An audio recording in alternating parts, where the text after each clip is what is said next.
Je vais partager ça, je pense. Non, c'est pas ça. Oui, c'est ça. Hop.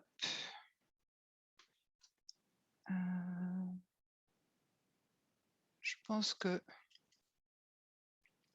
Allez. Est-ce que vous voyez bien? Oui, Oui, c'est bon? OK. Bien. Alors, je vais laisser ça sur le côté pour vous voir votre petit panneau rouge.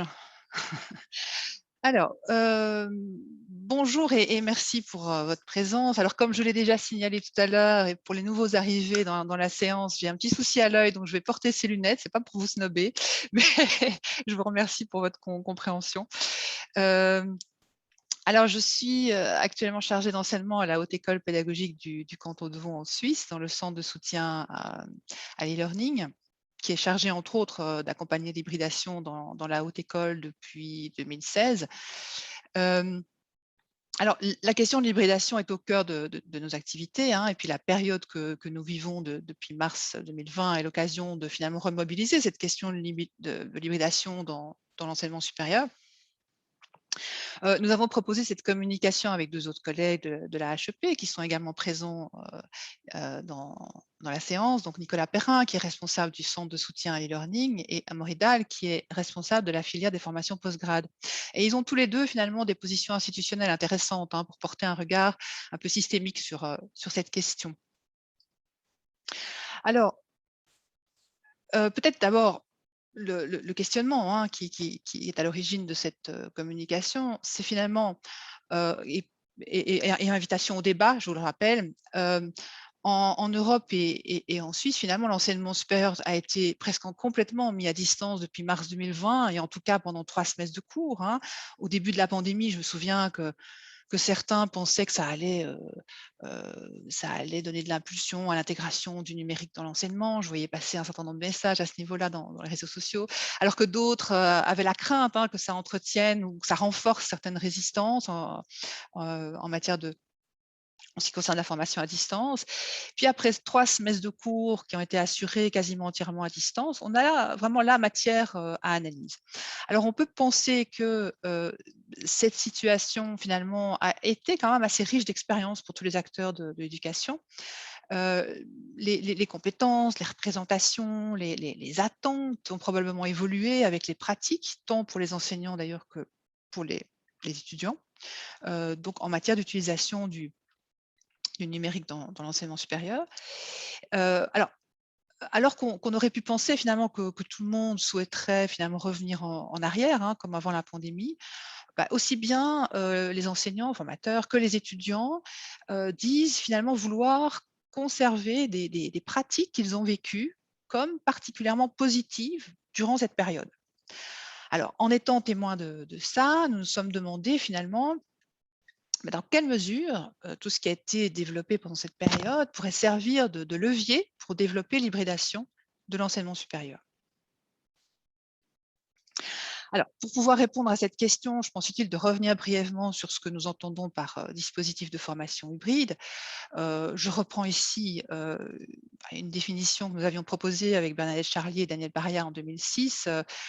Donc un dispositif, qui se caractérise par la présence de dimensions innovantes liées à la mise à distance, et qui suppose l'utilisation d'un environnement technopédagogique et donc repose sur des formes complexes de médiatisation et de médiation. Alors, ce que nous entendons par dimension innovante concerne donc l'articulation présence-distance et l'accompagnement humain, aussi bien en présence qu'à distance. À l'occasion du projet, iSup, je ne vais pas ici en discuter, mais vous avez en tout cas, dans les références, le lien vers, une revue, un numéro de revue spéciale où on a, publié les résultats sur ce projet. Nous avons ensuite ajouté, en fait, dans le cadre de ce projet, la dimension d'ouverture. Ça me fait penser à la première présentation, dans cette séance, où on a parlé d'ouverture en fait, hein, par la liberté de choix notamment, qui était donnée aux étudiants, et sur laquelle, bon, je ne vais pas revenir ici, mais on pourra éventuellement en reparler. Il y a donc également des dimensions importantes, hein, de médiatisation et de médiation qui sont induites par l'utilisation des technologies.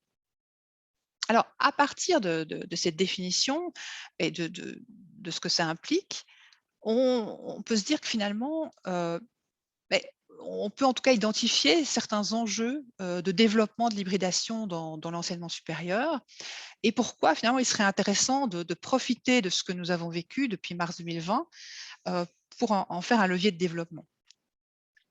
Alors, le développement de l'hybridation peut répondre à l'enjeu d'exploiter au mieux le potentiel des technologies, hein. On est quand même, dans l'utilisation d'un environnement technopédagogique, pour améliorer la qualité de l'expérience d'enseignement et d'apprentissage. On a bien vu dans les 2 présentations précédentes qu'il n'y a pas que, les technologies, il y a aussi, la qualité finalement de des tâches, de scénarios, de l'intention pédagogique qui est importante aussi, mais en tout cas, il y a cette dimension-là. Il y a l'enjeu de massification et le fait de pouvoir mieux accompagner les grands groupes, donc aller au-delà des cours ex cathedra, face à 400 personnes, hein. Donc les technologies et puis finalement le fait d'articuler la présence et la distance peuvent offrir certaines solutions intéressantes en la matière, par exemple par les classes inversées. Et puis, on a un troisième enjeu qui est d'augmenter la flexibilité spatio-temporelle. Alors, notamment pour répondre à des besoins de nouveaux publics apprenants en reconversion, par exemple, mais pas que, et on le verra plus loin, il y a des nouvelles attentes qui se profilent de la part des étudiants. Donc, autrement dit, finalement, en profitant mieux de ce qu'offre la présence et la distance et en profitant du potentiel des technologies en termes de médiatisation et de médiation, ben, on peut finalement envisager de proposer des dispositifs de formation plus flexibles d'un point de vue spatio-temporel. On peut améliorer l'accompagnement des grands groupes, donc en tout cas et on peut améliorer aussi l'expérience d'apprentissage, et d'enseignement. On a là en tout cas des potentiels intéressants. Alors juste peut-être quelques précisions méthodologiques, sur la manière dont on a travaillé. On a mené une analyse en fait, ce qu'on appelle une analyse réflexive documentaire sur des documents que nous avions à disposition, dans la haute école, donc des règlements, des rapports d'enquête, des tickets de helpdesk, et cetera. Heu, J'y reviendrai, quand je présenterai un peu les éléments et nous avions en fait 2 objectifs. Le premier, c'était, bah, d'identifier quelques indicateurs, indices plutôt de développement de l'hybridation dans les pratiques de formation à la HEPEVO depuis le début de la pandémie. Autour, on a choisi, on a fait un choix d'aller chercher 3 dimensions puisqu'on était plutôt sur du documentaire. C'était difficile d'aller chercher des éléments en termes de médiation, mais et puis voilà, on a fait un choix. Pour ce faire, donc on a utilisé ces 3 dimensions donc de médiatisation, articulation, présence, distance et accompagnement humain, heu, pour aller chercher un certain nombre d'indices, dans ce qu'on a pu en tout cas observer pendant cette pandémie. Le deuxième objectif, c'était d'identifier finalement les conditions pour favoriser l'implantation des développements souhaitables en matière d'hybridation, pour répondre finalement aux enjeux qui ont été évoqués. Et là, on est reparti du modèle de Depover-Estrebel de 97 qui a été adapté par Lameule, Dalle et Charlier en 2016. Donc on y reviendra. Alors, hem, finalement, il nous semble que la démarche finalement qu'on vous propose pourrait très bien être transposée et appliquée dans vos institutions, hein, pour répondre à ces mêmes objectifs et on tâchera dans le débat de lancer un peu ces questionnements. Alors, tout d'abord, quelques éléments contextuels, hein, puisque nous partons de notre expérience au sein de la Haute École pédagogique du canton de Vaud en Suisse. Quelques éléments chiffrés tout d'abord, on est à plus de 3 000 étudiants, 280 enseignants. Voilà, je vous laisse regarder, hein, le nombre un peu le public, hein, qu'on a, dans la Haute École. Un élément intéressant, c'est la politique institutionnelle en la matière, qui est assez favorable finalement à l'hybridation dans ses intentions, dans son plan d'intention, dans aussi ce qu'elle met en place. Elle a mis en place quand même un centre de soutien à l'e-learning, qui promeut l'hybridation. On a un certain environnement quand même riche au niveau, technopédagogique. Mais c'est vrai que le présentiel est quand même privilégié dans l'organisation, hein, au niveau de la communication aux étudiants, aux formateurs, au niveau des règlements et cetera. Donc là, c'est plutôt au niveau politique institutionnel. En ce qui concerne l'environnement technopédagogique, et j'en parlais juste avant, à la HEP, avant la pandémie, c'est vrai que les enseignants, ont accès depuis plus de 10 ans à la plateforme Moodle et à d'autres services, hein, pour gérer leurs enseignements, y compris dans les salles de cours. Ils ont aussi depuis pas mal d'années accès à un support informatique avec une équipe qui est bien fournie. Le centre de soutien e-learning, œuvre depuis maintenant 2016 pour accompagner l'hybridation, hein, dans l'institution. Et on a mis en place différentes stratégies d'accompagnement de projets, de mutualisation entre collègues, de formation, de conception de ressources, pour la prise en main, hein, des technopédagogiques, des outils numériques. On a aussi discuté au niveau de l'institution des conditions cadres pour l'hybridation. On mène aussi de la recherche empirique et technologique sur le sujet. Voilà, donc il y a un certain nombre de choses, en tout cas, qui existaient avant, la pandémie. Alors, au moment de la pandémie, on avait déjà donc une bonne base de ressources à disposition des formateurs et nous en avons créé de nouvelles spécifiques pour la situation, d'urgence, à gérer. On a donc créé des mémos avec des exemples d'activités, d'outils à utiliser pour, qui simplifient un peu les choses pour les formateurs aussi, qui leur permettaient d'aller droit au but entre guillemets, comme ils étaient quand même dans l'urgence, et notamment pour, l'utilisation de la visio, pour la réalisation des examens à distance, où on incluait certains principes d'intervention qui avaient été décidés d'ailleurs en concertation avec la direction, comme le fait d'utiliser Moodle, hein, comme espace centralisé pour, la communication avec les étudiants, l'usage de Zoom, et cetera. Alors, certaines ressources ont été créées également, spécifiquement à destination des étudiants. Alors en plus de ces mémos dont je parlais, une formation à l'hybridation aussi a été proposée aux enseignants, aux formateurs au début du semestre d'automne 2020 et elle a rassemblé 90 participants. Donc cette formation a été par ailleurs l'occasion d'échanges, hein, et de mutualisation, entre enseignants. Alors, nous avons été, amenés également à accompagner certains enseignants, à la mise à distance de certains modules dans la perspective de transformation vers l'hybridation une fois que la situation sanitaire serait rétablie. Donc ça, c'est le contexte à partir duquel je vous parle. Donc à l'occasion du débat, qui viendra juste après, on aura l'occasion de discuter, hein, et vous aurez l'occasion de nous dire si ce que vous avez vécu est un peu différent. Hem, alors, on peut penser que finalement, suivant les institutions et ce qui existait déjà comme mesure d'accompagnement dans l'institution, la politique institutionnelle, les formateurs et les étudiants ont probablement vécu des choses un peu différemment.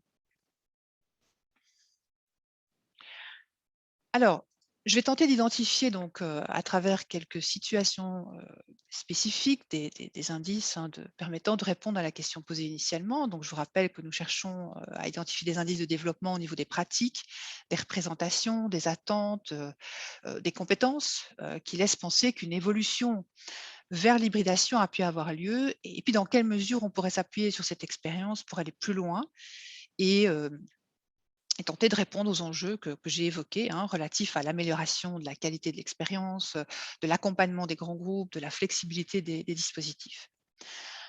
Hem, alors pour commencer, je vais, évoquer une enquête qui a été réalisée au semestre de printemps 2020, donc 4 mois après la mise à distance des enseignements. Donc sur les expériences vécues par les enseignants et les étudiants et puis qui met en lumière un certain nombre d'apprentissages, techniques, technopédagogiques, en matière de médiatisation, d'accompagnement des étudiants à distance, et d'articulation présence-distance. Mais ce qui est intéressant là, j'ai retenu un élément en tout cas que je trouvais particulièrement intéressant, c'est qu'il y a 83 des formateurs interrogés qui déclarent, que cette période a été une opportunité de développer leurs compétences professionnelles. Donc il y a vraiment matière là, en tout cas, à aller regarder ce qui s'est passé. Alors, si je prends, la dimension de médiatisation des fonctions du dispositif, qu'est-ce qu'on remarque comme indice? Alors, il y a d'une part, une participation accrue à la formation, technopédagogique à destination des formateurs. Donc avant la pandémie, on pouvait observer un usage relativement répandu de Moodle dans les formations, et on a réintroduit à partir d'automne 2018, donc bien avant la pandémie, des formations à l'usage de Moodle pour les enseignants nouvellement engagés et ceux qui souhaitaient rafraîchir leur connaissance de l'outil. Donc après avoir commencé avec, 16 enseignants en 2018, on a eu, moins de 10 enseignants, aux autres sessions, hein, avant la pandémie. Et puis au semestre d'automne 2020, donc début septembre, donc quelques mois donc après après le premier semestre, en fait, à distance, on a eu 30 enseignants présents dans cette formation d'introduction donc à Moodle, hein, dont certains suivaient également la formation à l'hybridation dont je vous parlais juste avant et qui a rassemblé 90 enseignants. C'est intéressant de voir là qu'il y a eu vraiment un intérêt de la part des formateurs pour se former dans le cadre de l'institution. Et dans les attentes, des enseignants, on trouvait des éléments concernant la maîtrise des fonctionnalités de base de l'outil, mais également des attentes portant vraiment sur, des fonctionnalités beaucoup plus avancées, pour, un usage, pédagogique finalement des plateformes, donc sur, l'utilisation aussi des examens à distance, sur les outils collaboratifs, utiliser Moodle de manière plus interactive, comment favoriser la production des étudiants, et cetera. On avait aussi des questions vraiment de l'ordre vraiment de l'implantation, de l'implémentation au niveau de comment finalement, heu, hybrider avec cette plateforme. Je vois que je suis passée au rouge. Alors, heu, on voit également donc une explosion de l'usage des capsules vidéo, donc d'utilisation de channels SwitchTube, donc par les formateurs. On a également un nombre de tickets reçus au centre de soutien à l'e-learning qui est passé à 10 fois le nombre de tickets qu'on avait, encore en 2019 avec, heu, un certain nombre de tickets donc qui portaient sur l'accompagnement vraiment en matière d'hybridation, un tiers disons qui portait plutôt sur une aide technique et puis une grosse partie aussi sur la mise à disposition de services et d'infrastructures. On est vraiment au cœur de la médiatisation. Et puis, aussi une explosion de la consultation des tutos technopédagogiques du centre de soutien e-learning. Alors là, je vous ai donné quelques indices hein, de l'évolution de la dimension médiatisation. Je ne vais pas aller dans les détails vraiment du type de médiatisation, mais ça fait vraiment partie des questions qui nous intéressent. Alors, en termes d'articulation présence-distance, donc je me dépêche, on a vu en fait la transformation des scénarios de cours au semestre d'automne 2020. On a démarré avec plusieurs scénarios proposés au niveau institutionnel, donc du présentiel limité, de l'hybride, à distance et chaque équipe a choisi une formule et puis tous les scénarios ont été testés. Donc après, on a dû revenir en totale distance en cours de semestre, hein, mais ça a vraiment été l'occasion de réfléchir à des scénarios possibles d'articulation présence-distance et de les expérimenter en partie. Donc c'est vraiment une expérience sur laquelle on peut s'appuyer. On a aussi la décision de certains formateurs de conserver des modalités hybrides, hein, au-delà de la pandémie. Ça, c'est vraiment aussi intéressant. Un autre indice concerne les attentes des étudiants. On a reçu des demandes portant sur le souhait de conserver ce qui a bien fonctionné à distance, hein, de manière à gagner en flexibilité notamment. Et dernièrement, le comité de direction a reçu une lettre signée d'une cinquantaine d'étudiants en bachelor primaire, où ils présentent des arguments vraiment très intéressants hein, pour conserver finalement ce qui a bien fonctionné. Là, je ne vais pas trop aller dans le détail maintenant, si ça vous intéresse, on peut en discuter, mais parce que là, il ne reste plus trop de temps. Alors, en termes d'accompagnement, la situation de mise à distance au semestre de printemps a été l'occasion, dans certains modules, de repenser la question de l'accompagnement des grands groupes à distance. Et l'intérêt, finalement, serait d'aller voir dans les modules quelles solutions ont été trouvées. Alors, dans un module qui accueillait une volée de près de 400 étudiants, on a pu expérimenter une démarche, par exemple, d'accompagnement de travaux de groupe en mode asynchrone. Et notre question était de voir comment articuler un objectif de support à l'apprentissage à celui de viabilité pour les acteurs, hein, aussi bien pour les formateurs que pour les étudiants. On a vu aussi, par exemple, en formation postgrade, une enquête a montré que les séminaires d'intégration à distance, donc des séminaires d'analyse de pratique, ont été vécus très positivement par les participants.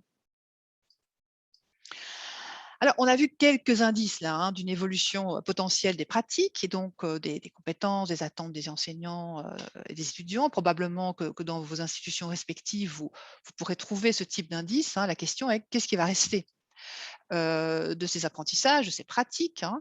Alors, une hypothèse, c'est qu'une partie de ce qui a été développé en termes de médiatisation va perdurer. Peut-être aussi certaines solutions pour l'accompagnement des grands groupes. Mais bon, en ce qui concerne l'articulation présence-distance, qui peut répondre aux enjeux de flexibilité des dispositifs, à l'accompagnement des grands groupes, tout ce qui a été pensé autour de ces questions pourrait être vite oublié.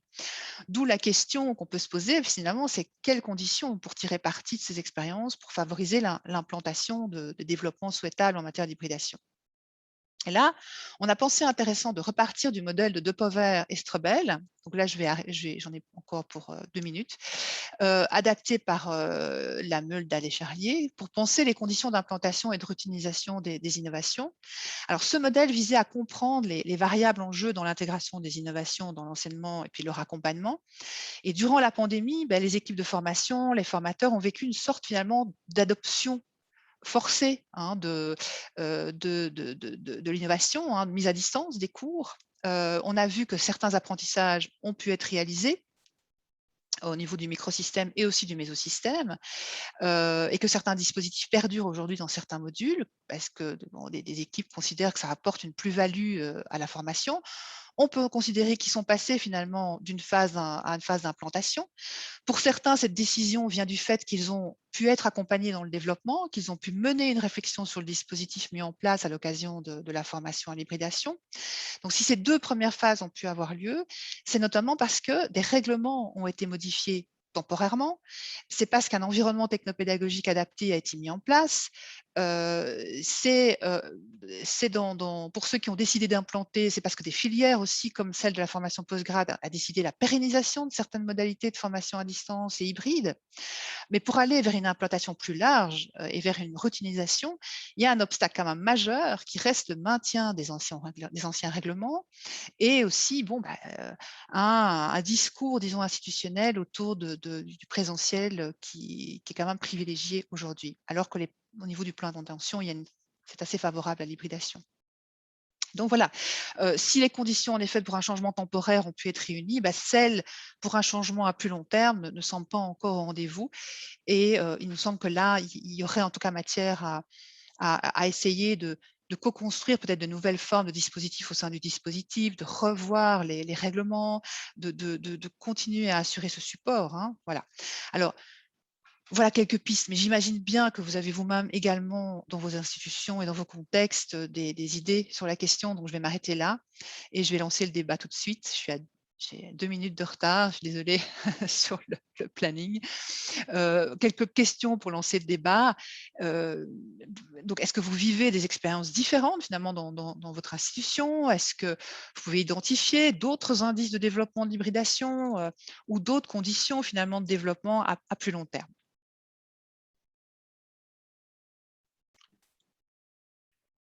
Merci beaucoup, Nathalie, pour votre présentation. Alors, je vois Je vais qu'il peut-être y a arrêter le partage.